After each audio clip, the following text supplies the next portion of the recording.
Well, we're going live on YouTube this morning.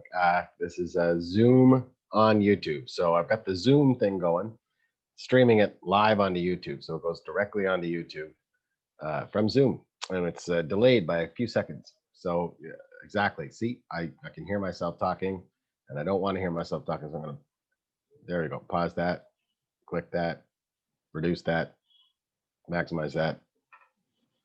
Here we are. Good morning, everybody. It is Sunday, October the 4th, 2020. As if we need to be reminded what year it is. It is World Communion Sunday, and this is a Sunday when in years past we've exchanged bread with neighboring congregations, with Orleans or Navin Bars. I think we did one year. Anyway, we would make some bread. Lynn Current would make some bread, and then it would go off to another congregation. They'd give us bread, and everybody would change bread, and it was really nice because we kind of felt like, oh, we're part of a community doing this all together. And so that we that was good. Other years we've just had our own bread. Lynn Curran has made us bread, and we've had communion. First communion back from the summer break. We often had communion on Father's Day, and then we'd have communion on World Communion Sunday, and then the next communion would be in Advent. Traditionally, the second Sunday in Advent or first Sunday, depending on when the White Gift and Christmas pageant play were. Anyway, that's when we would have it, and then Christmas Eve, and then on and on from there. We've increased the communions. When I first came to Rothwell, we only had 4 communions a year. They were always the same. You came up to the front and you would do intinction. Ugh. And that kind of creeped me out, to tell you the truth. Not the coming to the front. I like that. I do like that. I like the idea of physically getting up and going to the table. I like that imagery because it shows volition. It shows that you're going to get up and you're going to get yourself a piece of Jesus. I think that's worthwhile. But I also like the metaphor of being served in the pews as well, because this sort of shows how Jesus comes to us. We come to Jesus, Jesus comes to us. We only had 4 times. You come to the front, intinction. People would take the bread and they would dip it into the chalice. And then we had, I don't know, there was some kind of outbreak, some kind of virus outbreak, and we thought, ugh. I mean, I always found it to be kind of gross. If I'm going to be completely honest with you, every time we had communion and people came up and they dipped the bread into the juice, I was always the last. I'm always the last one to take it, right? Because that's the way it works. And I could see all this little bread floating in it, this little scum of bread floating in the juice. And then because I'm serving it, I see all these fingers dipped in. They don't mean to. You don't mean to do it, but all these fingers dipping into the juice. So I saw all these fingers going, all these floaties, and I always felt a little bit squeamish. I felt nauseous several times, going, oh my God, I got to do this now. And so then we started using tongs, dip, tong, and then we got rid of the dipping altogether. You take your piece of bread, or you take your piece of rice product, cracker or gluten-free bread, and then we have the little well, they call them shot glasses, communion cups. We do that. So we do that at the front. We do that in the pews. If you're watching this and you don't know how we do things, well, that's how we do it. We increase the number of communions we have from 4 to 6 or more, and we alternate. So come to the front one time, sit in the pews next. At least we did. This is our second communion since we've been chased out of the building by the virus, and in good sense. So the first time I think it was at my dining room table. It was before we moved back in the church, I think. Anyway, this time we're back in the church, but I pre-recorded the communion liturgy because we're part of a region that shares worship resources. And so my job this week was to do the communion liturgy. And so I did. Recorded that during the week. I think I put it together on Thursday morning. And I kind of had some fun with it. It's World Communion Sunday, so that's my theme, worldwide communion. And I found some nice music, guitar version of One Bread, One Body, which is one of my favorite communion hymns. It's in our hymn book. We'll actually sing it this morning during the pre-recorded worship service. Lot images of communion, and just sort of came up with a custom communion liturgy that would fit our circumstances. So recorded that, uploaded it. So the region's going to be watching it this week. And because I know that there's lots of churches who are struggling for content and are looking, for other things, and colleagues of mine who are, including myself, who are quite often going, I haven't got this one part right, or I just don't have time to do it. We'll find them online. And so that's what happened is I posted it on the United Church of Canada Facebook group, and was very happy to share it. So there's going to be that communion liturgy that we have this morning. It's going to be done with the Rothwell folks on the Rothwell YouTube, and it's going to be done for the region, the region that we're a part of. And it's also going to be shared at United Churches across the country. So I don't know how many are going to watch it, but I know that there's congregations in just about every region that's going to be celebrating communion with the little thing I put together. That kind of feels nice. Kind of feels like we're helping. We also do this at Christmas. We have the Christmas story exchange, because finding a good Christian-based Christmas story for Christmas Eve is hard. There's a lot of stuff that's not Christian. It doesn't mean it's anti-Christian. It just means it's not explicitly about the birth of Jesus and all the sentiments that arise from that wonderful thing. But some of it's just awful. I mean, the theology is not great, and it's just, I don't know. So trying to find good stuff, that kind of tells the story in a different way, but also in the same way, is hard. So I've collected, I don't know, maybe a dozen of these things, put them into PowerPoint, and around every year, around this time of year, I put them out there, and people gobble them up, and people send me stuff. And it's just a nice way to, a lot of reciprocity. The pandemic has made this reciprocity and this sharing even more important, and we're doing it more and more often. So that's kind of nice. So all of that to say is make sure that you've got something to take communion with. I think I've left about 30 seconds in the video for you to take your bread.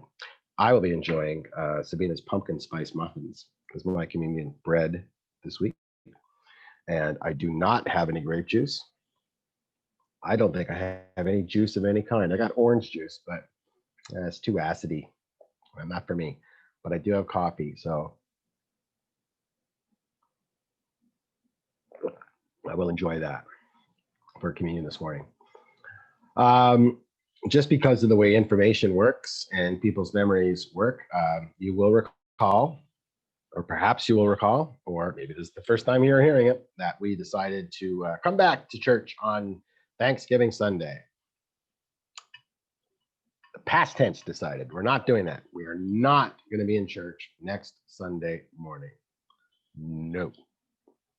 Cases are going up. If you were vulnerable back in April or May, you're vulnerable now. And so we're not coming back on Sunday morning. I'm going to continue to pre-record the services on Thursday evenings. And I am really struggling with whether or not I should invite people in to be a part of that and to watch it. Because, like,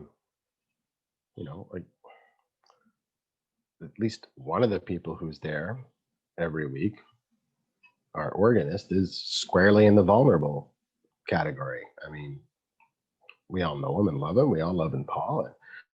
And, so I don't want to kill him. I've got, I'm out in the world, or people in my life are out in the world, and this community spread is starting to increase. And then, anyway, so that's something we're going to have to figure out as the week goes on. But it's up to everybody, we all make our own decisions, and I think we all need to realize it's a crazy time, and we have to support everybody in their decisions. So anyway, we'll see what happens. The annual general meeting is also got to happen in some form or another. We sort of looked at the various ways that we could, proceed, and one of my first questions was, can we just skip it? What happens if we skip it? Well, we can't skip it. We're not going to lose our charitable status or anything like that if we do skip it. but we have to do it. We have to satisfy our own polity. And I, I asked the higher ups at the region what we should do, and they said have the meeting. Everybody's having the meeting.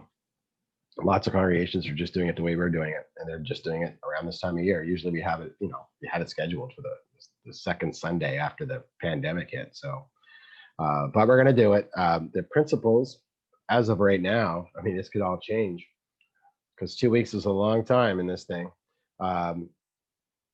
Would be in the sanctuary. At least that's the current plan, which could very well change.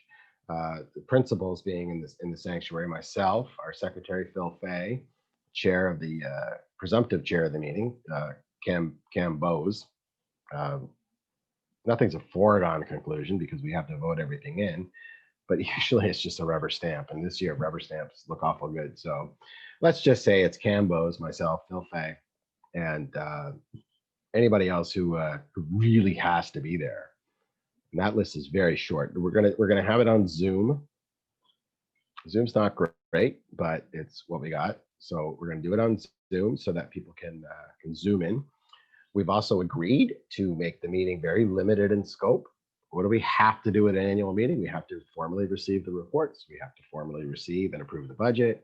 And we have to elect officers, and we need to appoint people to certain committees like trustees, F&P. So that has to be done at an annual meeting. So that's all we're going to do. Very, very bare bones. The fact of the matter is there are a lot of people who don't have access to the internet. The internet and Zoom themselves have proven to be relatively temperamental. So if we were to discuss matters of great import that were very close to people's hearts and spirits, if we were to do that, full well knowing that a number of folks would not be able to participate, then I think we would be breaking the covenant that we have between our leadership and our members. So this is going to be a meeting of just doing what we have to do, procedures, rubber stamping, get it done, just so we can say we did it and be safe from whatever polity monsters might come after us. I don't think anyone will, but just to be. It might have to be entirely by Zoom because I honestly don't know if we're careening towards another lockdown. And for the same reason I'm worried about having people in the building for the recording, I would be worried to have them for the AGM. The virus does not care if it's an AGM or a worship service or whatever. So that's got to be figured out. The other thing is the bazaar. We have we've canceled the bazaar, just like we canceled the plant and yard sale. And it's very sad, because that was a great event and always is a great event.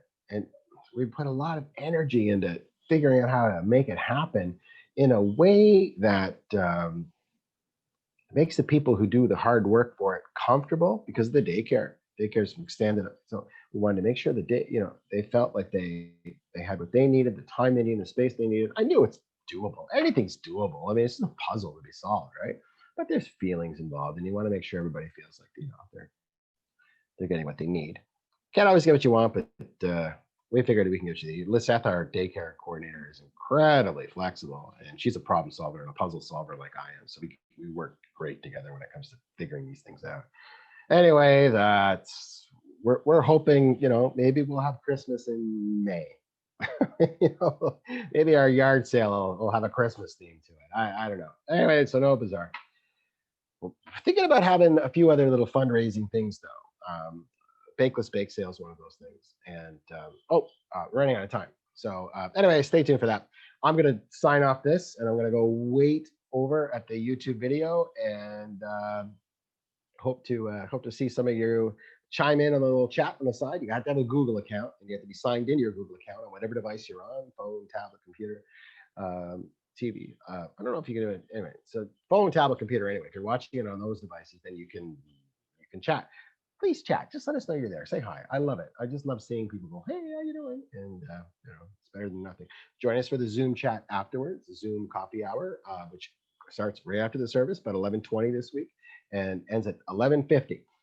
No later than that, because we got hungry and we want lunch. So that's happening. Anyway, 10:30. I gotta go.